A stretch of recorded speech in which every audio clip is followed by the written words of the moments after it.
Hello friends. अब तक तो मेरे वीडियोस से मुझे पहचान ही गए होंगे, लेकिन फिर भी जो नहीं देख रहा है या पहली बार देख रहा है उसको अपना परिचय देना मैं ज़रूरी समझती हूँ। मैं डॉक्टर मंजू जैन, मेरा आपको नमस्कार है।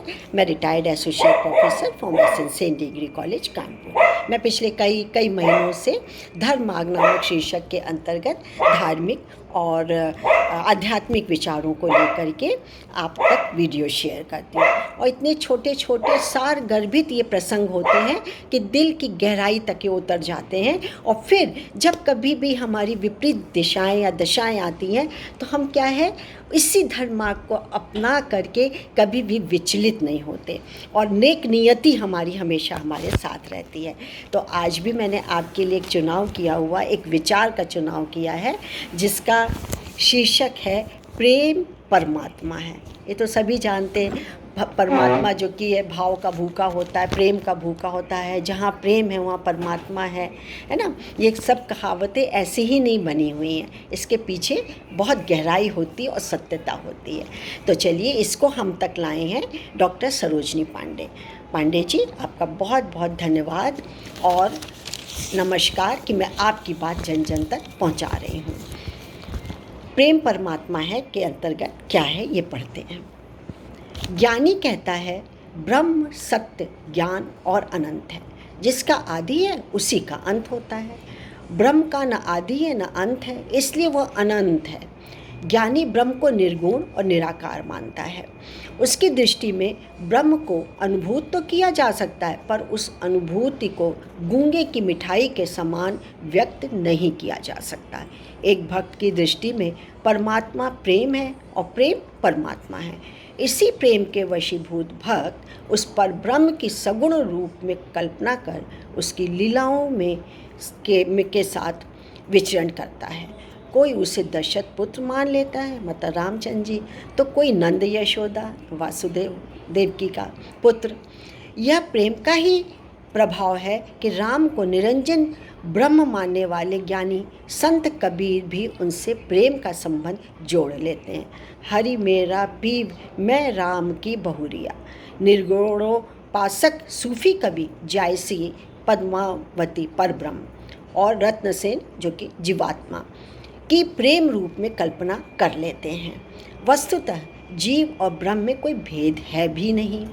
श्वेताश्वेत उपनिषद में ब्रह्म को ही स्त्री पुरुष कुमारी एवं वृद्ध बतलाया गया है। गीता में भी ममे वांशी जीवलोके जीवभूतम सनातनः कहकर जीव को ब्रह्म का ही अंश बताया गया है। भौतिकता का पर्दा बीच में आ जाने से जीव और ब्रह्म की सत्ता पृथक पृथक प्रतीत होने लगती है। अतः आत्मा को परमात्मा को पाने के लिए अपने आत्म स्वरूप को पहचानना होगा। आत्म स्वरूप को पहचानने में जीव का अहम सबसे अधिक बाधक होता है या बनता है। अतिशय अहंकार के पर्दे में आत्मा का सच्चा स्वरूप उसकी ज्योति छिप जाती है। इस ज्योति के प्रकाश से ही मनुष्य मानव बनता है, महामानव बनता है और फिर देवता बन जाता है। पर यह तभी संभव है जब अहंकार का पर्दा नष्ट हो जाए।